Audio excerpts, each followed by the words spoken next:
देखिए मज़ीद इनके कुछ टेस्ट कराने पड़ेंगे हमें, और हो सकता है आपके गले का ऑपरेशन भी करना पड़े। ऑपरेशन? देखिए इतना घबराने की कोई बात नहीं है, बहुत बड़ा ऑपरेशन नहीं है, बस मज़ीद कुछ टेस्ट होंगे पहले, उसमें अभी टाइम है। ये मैं दवाइयाँ ले आई हूँ और पैसे भी काउंटर पे जमा करा दी। बस ठीक है, तो मैं फॉर्मेलिटीज़ पूरी कर लेती हूँ, आप इनको दवाइयाँ दें उसी तरीके से। आप आ जाओ मेरे साथ। तुम कहाँ गई थी बेटा, और ये दवाओं के लिए पैसे कहाँ से आए तुम्हारे पास? पापा वो मैं बताती हूँ ना, ये अब काम करेगी, इसको मैंने ही भेजा था वहाँ। काम? कैसा काम? वो एक फैक्ट्री है, उसमें सिर्फ लड़कियां होती हैं, कोई मसला नहीं होगा इसका रफीक। मसला इसको नहीं, मसला मुझको है। मैं अपनी बेटी को यहाँ काम करवाने नहीं लाया हूँ।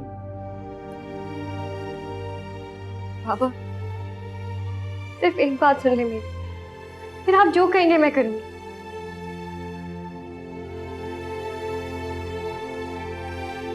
पापा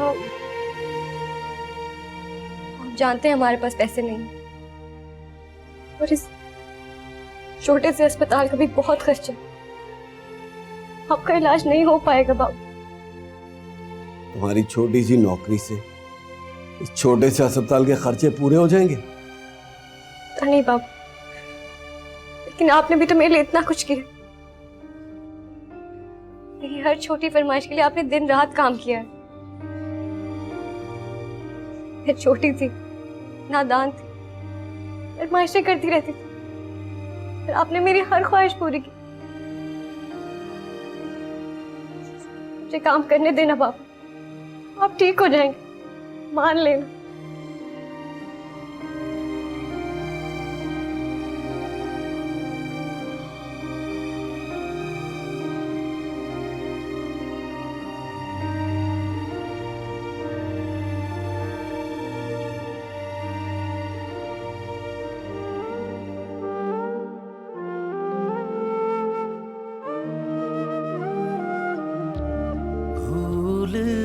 जाना ये दूं या ये? कच्चे कच्चे रिश्ते तोड़ न देना, ये दूं? गिरहों वाले धागे शायद एक पल भी नींदों को सुला के जी ना पाए हम, भूले तो नहीं कच्चे कच्चे रिश्ते, तोड़े तो नहीं गिरहों वाले धागे।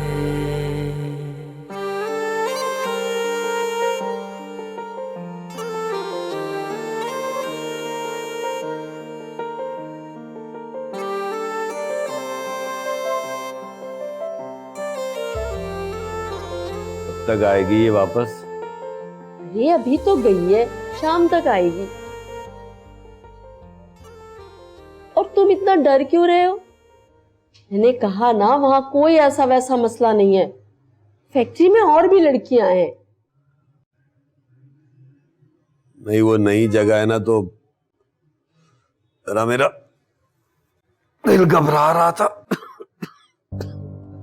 वो बिल्कुल सही जगह पर गई है। अब मेरा मतलब है कि तुम फिक्र ना करो, नाहिद से मेरी बात हो रही है, वो बिल्कुल ठीक है।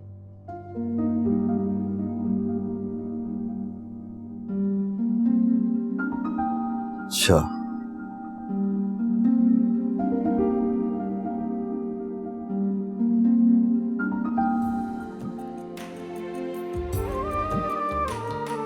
कैसे फलक से उतारूं बिछड़े हुए बादलों को, ढूंढूं कहां से कहां तक कानों की उन बालियों को, जितना रो लिया था काफी तो नहीं है, और भी है गम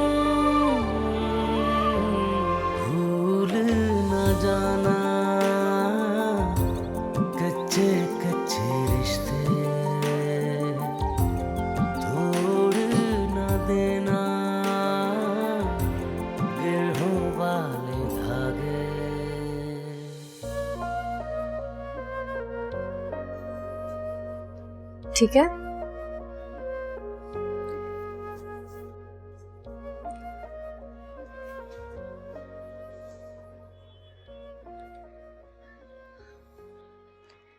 अच्छा, फिर मैं चलती हूँ।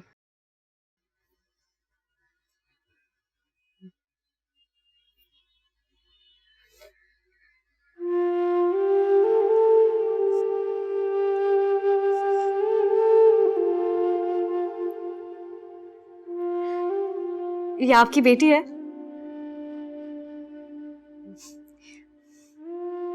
माशाल्लाह बहुत प्यारी है।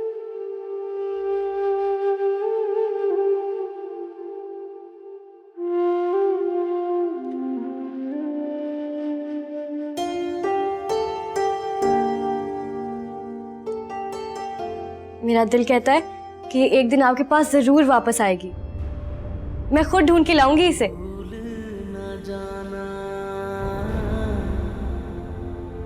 कच्चे कच्चे रिश्ते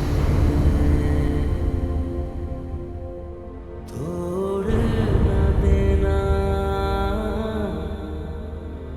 फिर हो वाले धागे, शायद एक पल भी जी ना पाए हम। आप एंगेजमेंट पर नहीं आए, सब इतना पूछ रहे थे आपको। वैसे अब आपकी तबीयत कैसी है? अच्छी है। उफ, मैं सोचती हूँ कि पाकिस्तान बिल्कुल नहीं बदला, वैसा का वैसा ही है जैसे मैं 25 साल पहले छोड़ के गई थी। बल्कि उस वक्त तो इतनी पोल्यूशन भी नहीं थी। अब तो इतनी हो गई है कि एयरपोर्ट से निकलते ही मुझे चक्कर से आ गए। एक्चुअली अब तो हालात काफी बेहतर हैं, बल्कि मेरे ख्याल में तो अब मसाइल भी काफी कम हो गए हैं। आप गालिबन मुल्क से बाहर कभी निकली नहीं है। माशाल्लाह घर आपका बहुत अच्छा है। ऐसी बात नहीं है, मुल्क से बाहर मैं कई बार गई हूँ। रिसेंटली वलीद की कॉन्वोकेशन के लिए भी गई थी। खैर, आप बताइए शादी का क्या प्रोग्राम है? Next year. Next year? Yeah, because I have to complete my studies ना। मैंने वलीद से बात कर ली थी। I thought उसने आपको बता दिया होगा। वैसे रिश्ते तो बहुत थे। मेरी बहन का बेटा वहीं रहता है अमेरिका में ही, और सना पे जान छिड़कता है। उसने तो मुझे कई दफा कहा कि भाई मेरी शादी करा दें, लेकिन अब देखें, अब सना को मोहब्बत हुई भी तो एक पाकिस्तानी लड़के से। What do you mean Pakistani लड़के से? इसका मतलब ये थोड़ी है कि मैं पाकिस्तान में आके बैठ जाऊंगी। हम वहां जाएंगे, वहीं पे जॉब होगी, वहीं रहेंगे। हाँ, वो सब तो ठीक है, लेकिन मैं चाहती थी कि शादी भी वहीं हो, और मेरी फ्रेंड्स भी इतनी एक्साइटेड थी वहां पे। आप भी आइए ना अमेरिका, इस बार गौर से देखिएगा, फिर आपको पता चलेगा दुनिया कहां से कहां पहुंच गई है। Excuse me.